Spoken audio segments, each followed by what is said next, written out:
وايه التخصصات اللي في الكليه بتاعتك ممكن تتكلم عنها. انا اوريدي اتكلمت عن الموضوع انا في ولايه ايه، ممكن تشوفها برده في الفيديوهات عندي. انا هحاول الخص لك الموضوع ده كله. هنا كليات بتبقى بتجمع كل التخصصات. لو انت مثلا هتدرس بكالوريوس بتجمع كل التخصصات في كليه واحده، فاهمني؟ مش يعني ما فيش كليه مثلا معينه بتدرس حاجه معينه. الكلام ده في الماستر والدكتوراه، تمام؟ بالنسبه مثلا للطب، او مثلا عايز تعمل ماجستير مش عارف هندسه، او ماجستير مش عارف ايه. فطبعا ليه كليه، لكل كليه ليها بقى ايه البروجرام بتاعها. بس هي دي القصه كلها. ايه التخصصات اللي ممكن نرشحها لك؟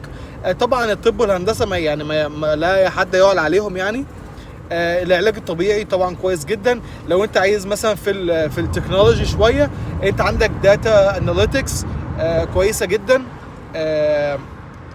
يعني عندك دلوقتي الكمبيوتر ساينس كتير، ناس كتير جدا جدا جدا يعني داخلاه، فالفرصه على الشغل بقت قليله جدا.